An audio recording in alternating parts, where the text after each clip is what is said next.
was written 6 years before it got to Beyonce.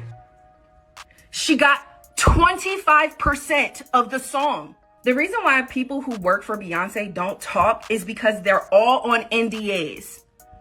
Because that's also how she works. She silences people so that nobody can speak. You know, Beyonce put her song out and it's Show Me Love and you're trending everywhere. Yo, why is everybody trying to expose Beyonce? Well, this time they're trying to expose her for stealing from black artists. This seems to be a reoccurring thing with Beyonce whenever she drops new music, and at this point, it's getting harder and harder to ignore what people are saying. Well, she might have been caught red-handed in the past for lying about song credits, but this time it's way worse because songwriter Tiffany Red just came out to expose Beyonce as stealing up to 30% of royalties from songwriters who work for her. Yeah, y'all, if this is true, it's super messy because Beyonce is finally responding to these allegations, and y'all won't believe how she's gonna handle this mess. Some of you call her Queen Bee.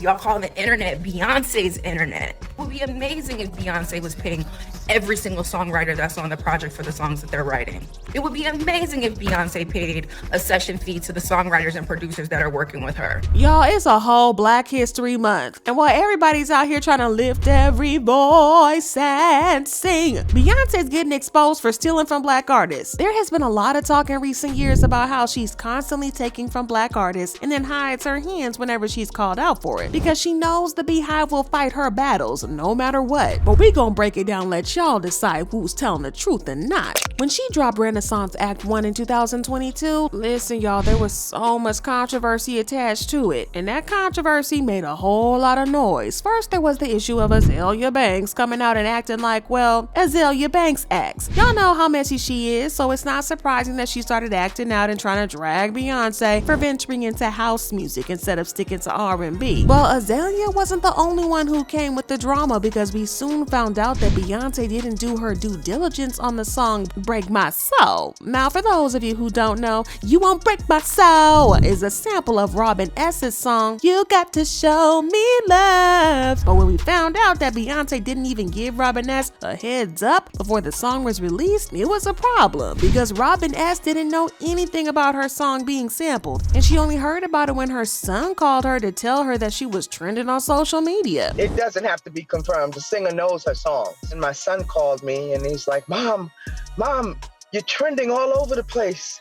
You know, Beyonce put her song out and it's Show Me Love and you're trending everywhere. Beyonce tried to patch things up with Robin, because not long after people started calling Beyonce out, Robin took to Instagram to reveal that B had sent her some flowers, saying, "Look at my gift that was just delivered. Please read the card. 2 generations of legacies coming together. Beyonce, you are now a part of my legacy, and I'm a part of your legacy. Let's ride the wave, baby. May you continue to be that beacon of light, that ray of sunshine, and the hope for generations to come, always in my heart." However, Robin deleted her post not long after she posted it, leading to speculation that things between her and Beyonce were not as great as she tried to play it off for the gram. This was further confirmed during a street interview with TMZ, where she claimed she never heard back from Beyonce after she got the flowers. Have you heard? I know that you had said that you were hoping to hear from Beyonce. Have you heard from her? I'll never give up hope. Yeah? Do you have any message for Beyonce now? Keep doing what you're doing. Yeah? She also threw some shade at Beyonce when she said that Chris Brown's sample of her song was way better than Beyonce's sample. Had a lot of great people sample your song. It's, I love it. Which song that is your favorite? Gosh. Out of all the people who sampled my song? Yes. I think I like Chris Brown. Really? Yeah. Okay. I'm a big fan of Chris Brown. Okay. So yeah, there was definitely something going on there that we didn't know about, because between Robin deleting her post to her saying that Beyonce ghosted her, yeah, there was some shade going on. Well, Azealia Banks then claimed that Beyonce had strong-armed Robin into making that post by promising to do right by her, only to end up taking that promise back. Azealia Banks wrote, "Since B is out here pretending to support black divas with bouquets of wilted flowers after stealing their art, apart, arrogantly assuming they don't have money for legal counsel and muscling them into making stock PR statements to cover up this messy album rollout. But that's not all, because singer Kelis also accused Beyonce of backstabbing her and not giving her a heads up for sampling her hit song, "You know my milkshake brings all the boys to the yard," and they're like, well, Beyonce initially sampled that song on her song Energy, and Kelis was furious. To be fair though to Beyonce, Kelis really doesn't have the rights to that song because she was in a very messy situation with Pharrell Williams and Chad Hugo from the Neptunes, who she claimed tricked her out of her masters. So Beyonce didn't need to get permission from Kelis to clear the song, but Kelis felt like it was the bare minimum that Beyonce would have done, considering that they had a good professional relationship before all this went down. A Kelis fan page posted about the song Energy on Instagram, and Kelis jumped in the comments to let her feelings known. She wrote, "My mind is blown too, because the level of disrespect and utter ignorance of all three parties involved is astounding. I heard about this the same way everyone else did. Nothing is ever as it seems, and some of the people in this business have no soul or integrity, and they have everyone fooled." Now the fan tried to play things off by saying, "That's a collab the world needs," but Kelis was not having any of that and said, "It's not a collab, it's theft." Another fan said, "I always felt like Beyonce really admires Kelis," and Kelis replied, "Admire is not the word." Now at the time, people were trying to spin the narrative at Kelis trying to look for attention, saying that she was chasing clout. Y'all know how the Beehive gets when somebody tries to drag Beyonce. They get to shaking the tables. But anyways, Kelis then posted a video where she explained why she was so mad about the song. According to her, she was mad because Beyonce never cleared the song with her personally. The issue is that not only are we female artists, okay, black female artists in an industry that there's not that many of us, right? We've met each other, we know each other, we have mutual friends. It's not hard, she can contact, right? Ash Nico, who's what, 20? She's a young white girl. She reached out when she freaking, it's just common decency. But if you don't own the rights, boo-boo, what is she gonna do? Well, she also admitted that she didn't own the rights to the song because she had been swindled out of it by the Neptunes, aka Pharrell and Chad Hugo. I also know the lies that were told. I also know the things that were stolen. Publishing was stolen. People were swindled out of rights. It happens all the time, especially back then. To be fair to Beyonce, while she mainly gave credit to Pharrell and Chad, she did give Kelis credit for the vocals and even listed her as part of the sampled artist. That's why the credits on these songs be so long. Well, legally, Beyonce covered all the points and she did everything she's supposed to. Pharrell Williams and Chad Hugo own those rights and she reached out to them to clear that sample, which they did. So there really was no reason for Beyonce to try to clear anything with Kelis. But again, this made fans feel a type of way because Beyonce is known to be very strict with who gets samples to her songs and how they sample them. A couple of months before she dropped Renaissance Act 1, Fivio Foreign revealed that he wanted to sample the Destiny's Child song Say My Name, but Beyonce made it tough because she kept asking him to rewrite the lyrics. Yeah, she heard it. She had to hear it. I'm saying she heard it.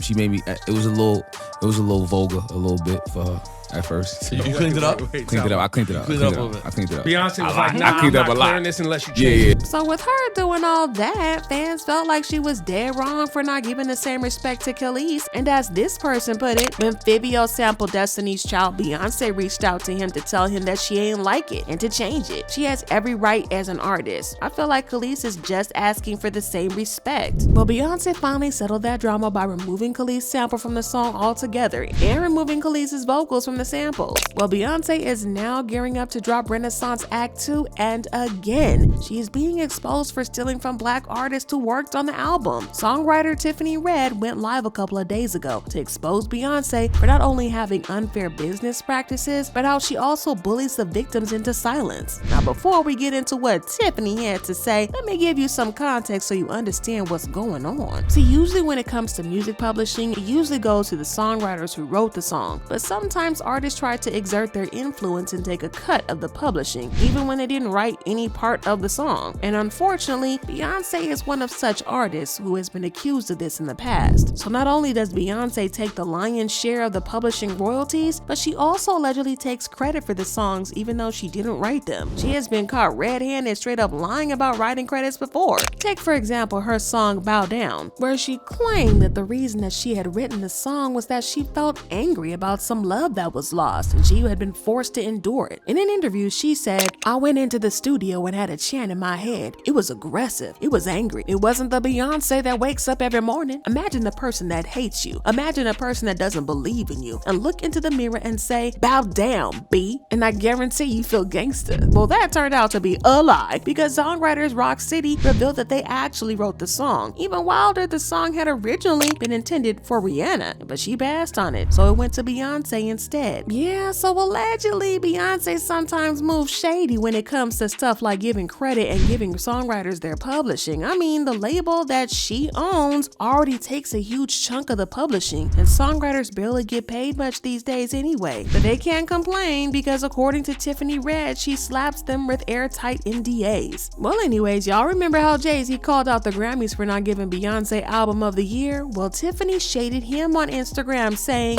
maybe Beyonce will win the Grammy for Album of the Year when she starts paying songwriters and stops taking publishing from them. I hear it's around 15 to 30%, by the way. Grammys don't pay the bills. But Tiffany didn't stop there, because she went on to make videos dragging Beyonce and calling her out. So is it not fair to come to the queen about evolving her business practices?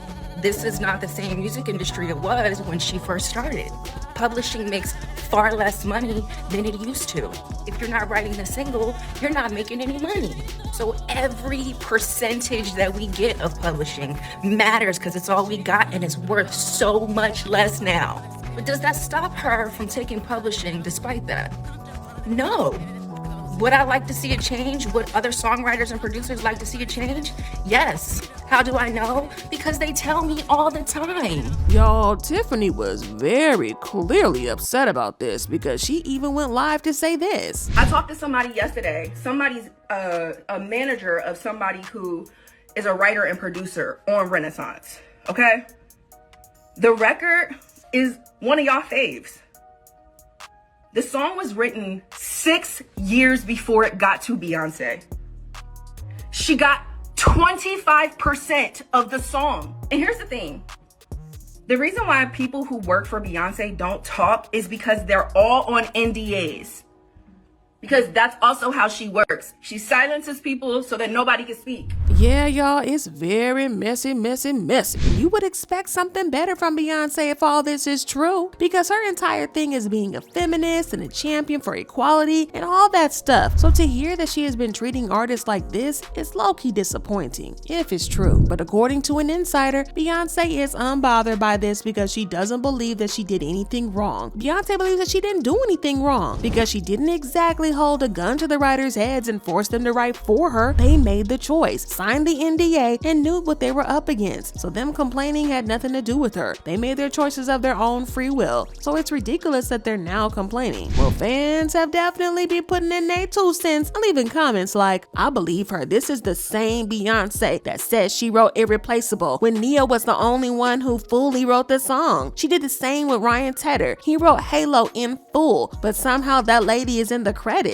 Dancers have said that Beyonce doesn't pay the standard. Songwriters saying she don't pay. I don't know. Everybody can't be lying. And my problem with Tiffany Red's claims is that she hasn't even worked with Beyonce, and she's speaking about Beyonce. I know many use Beyonce's name for clout, but she's just digging her grave for herself. Not her not even being on Beyonce's album. Well, I gotta know what y'all think about this. Do you think Beyonce's really stealing people's publishing? Drop your thoughts in comments below, and then check out this next video.